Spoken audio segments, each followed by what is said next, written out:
Hey guys, welcome to my session on forensic medicine. Today's topic will be crime scene investigation. Before you conduct the autopsy, you should try to visit the crime scene and get an idea about how this has happened.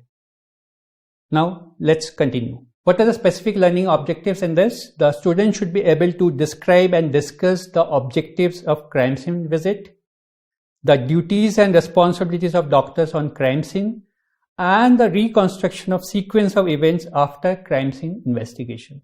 So we'll again start with a case study.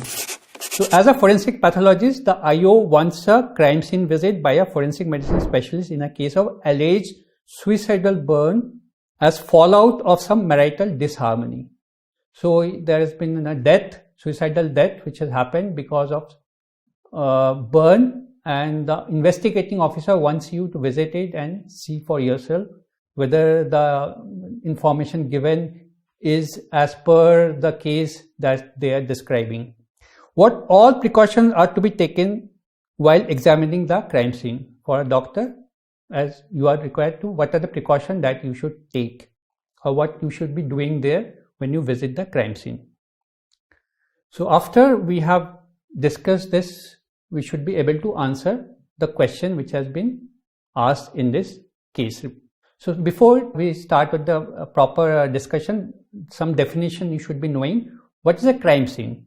Any location that may be associated with a committed crime. So any place where the crime has been committed, it will be considered as a crime scene. It may be outside, it may be a road traffic accident, it may be a person hit by a bull. That will be also constitute a crime scene. Crime scene investigation involves the use and integration of scientific methods, physical evidence, and deductive reasoning in order to determine and establish the series of events surrounding a crime. So it uses the integration of various scientific methods are used, and the physical evidence are collected, and they are then tied together. What are the types of crime scene? The different types of crime scene that may be outdoors, it may be indoors, or it may be a conveyance, or it can be separately classified into primary or it may be secondary. Primary is the area or place where the incident has occurred, and in secondary it is an area or place where the physical evidence related to the incident is found. It may be that the person may have carried it to some other place. You may find that it may be in a dustbin which is there, you can find the clothes. So that will be a secondary.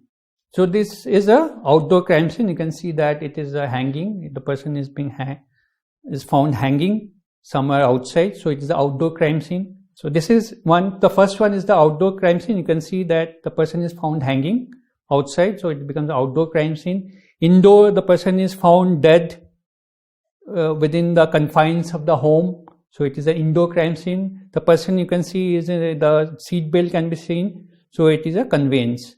A person is found dead. So it can be outdoor, indoor, or conveyance. What are the principles involved in crime scene investigation? So why this crime scene visit is important? There are some basic principles for it. First and foremost is the Locards principle of exchange. So it is based on the evidence are collected based on this principle. It's a very important principle which states that whenever two entities come in contact, there is an exchange of traces mutually. So every contact leaves a trace. So when there is a contact between two persons, there is always some transmission of some material. So that is what the crime scene investigators tries to collect. This may include fingerprints, blood, bodily fluid, weapons, hair, fibers, anything.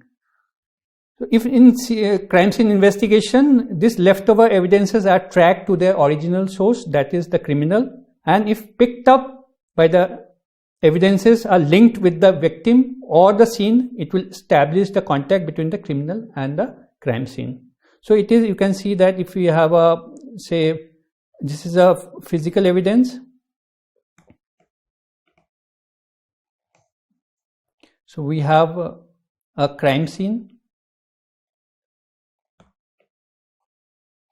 We have a victim. And we have a suspect. So they are all, can say, interlinked. The physical evidence will be found either in the victim or the suspect. There are a few other principles also which I have not mentioned here in detail, but that includes the principles of individuality, principles of progressive change, principles of comparison, and principle of analysis. And there are also one more principles of probability. So these are all principles which guides the crime scene investigators in collecting the evidences. Now, to collect the evidences, there are various types of search methods. The investigator, they have to search for these evidences.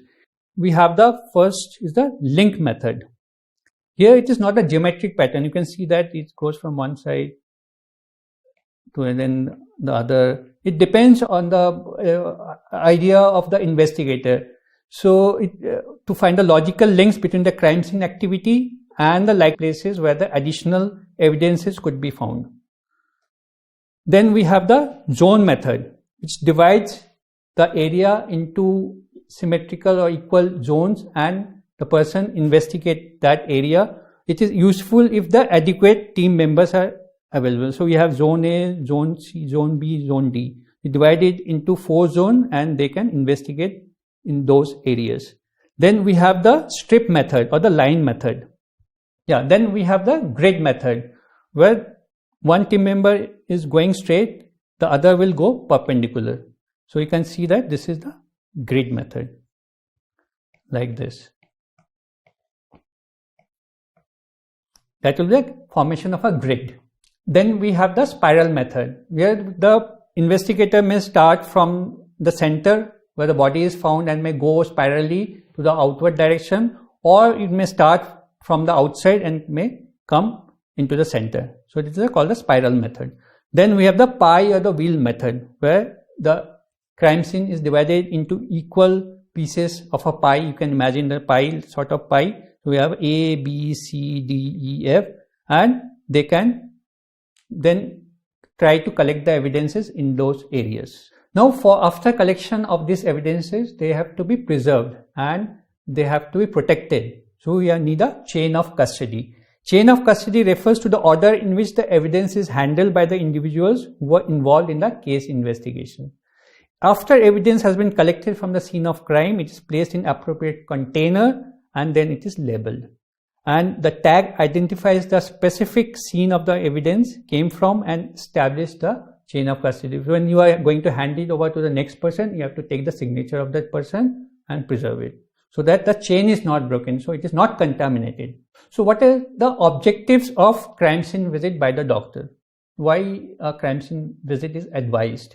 That it will provide the doctor the opportunity to observe the situation and gain some first-hand knowledge of circumstantial evidences needed to interpret the post-mortem findings. So you may try to relate whatever findings that you find on the body with the crime scene, the evidences that you can collect there. So you can link that. So you will be better aware while doing a post-mortem examination. It minimizes the misinterpretation of facts due to introduction of artifacts due to passage of time. It can also help the doctor in judicially selecting biological evidences. So you can help them to select what are the biological evidences that is required. Randomly, the people, those who are not aware, they may collect so many evidences which is not required. So it will help them to collect what is required for the case. Doctor can also advise regarding the best method of preserving any fragile evidence. Advice for an early analysis of evidence in a particular case. So if there is something that requires early analysis, you can advise them also that it will get decomposed. So you need to analyze this first, then you can do the other things. So what are the duties and responsibilities of doctor at the crime scene? Before visiting, there are some prerequisites. One is the formal written requisition from the authority should be there. Without that request, you are not going to visit any crime scene. On receipt of the request, the doctor should accompany the team punctually. You should be punctual and arrive place to visit the crime scene. You must carry a kit which is required to investigate the crime scene. So it may consist of the PPE kit or the shoe cover, some vials, hand lens, magnifying lens, gloves, the forceps, measuring tape, face shield, torch, glass slides. So these are the important things that you should have, minimum things that you should have while visiting the crime scene. So at the crime scene, the death scene should be secured and recorded photographically and diagrammatically. Make a sketch of the crime scene. A doctor is not supposed to touch anything until the same has been identified, documented and photographed. He has to ask or inform the IO before moving anything. He should not lead but follow the police or the detective. So at the crime scene again, before doing anything else, you should see whether if the body is there, whether the person is alive or dead. Try to check his pulses. If he is alive, get an ambulance and shift him to the hospital.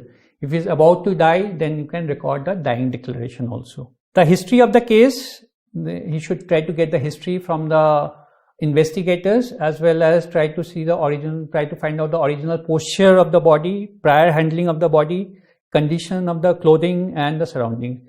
The doctor should advise the photographer for any relevant photographs from medical legal point of view.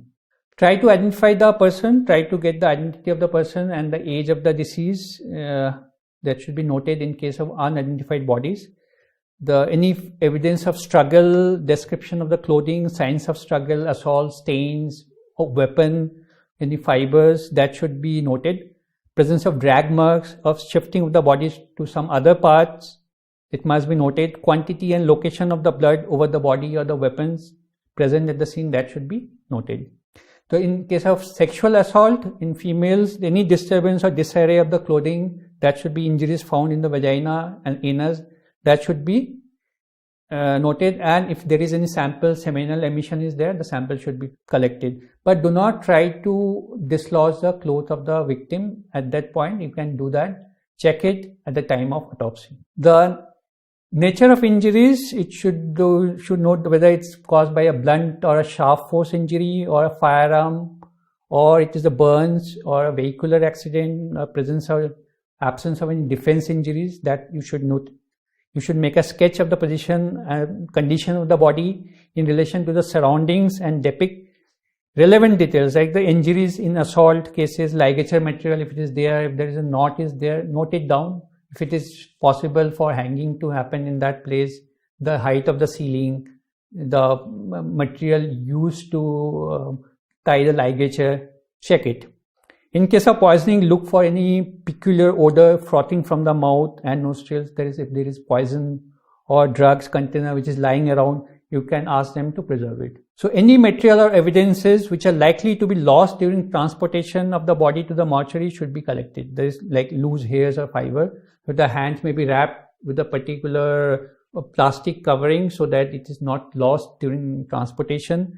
Perianal or vaginal swabbing in sexual assault cases, nail scraping, swabbing of hands in firearm, loose ligature material, that can be preserved during your visit to the crime scene. The clothing of the victim should be left in situ, which is removed and preserved during detailed autopsy. So when you are doing the autopsy, that clothing may be removed. You are not supposed to remove the clothing while visiting the crime scene. The time of death, the rigor mortis, PM staining, and if temperature of the body, if you are able to take, it's well and good. Very important. If you get a rectal temperature done at that crime scene visit, it will help in determining the time since death. Signs, if there is any signs of putrefaction, if it is there, so you note it down. Cause and manner of death, do not jump into giving the conclusion from your visit to crime scene. You can give your best opinion at that time, but it should be a guarded one. You should not give any unsubstantiated theories on non-medical matters, nor attempt to over-interpret the situation from insufficient facts. After you have conducted the autopsy, after you have got all the reports, then only you should give your opinion. After complete documentation and collection of evidences, the doctor should supervise the removal and transportation of the body to the mortuary. And it is best if the doctor who attends the scene is the one who conducts the autopsy. If you have visited the scene, try to conduct the autopsy by yourself. Do not let someone else to conduct the autopsy.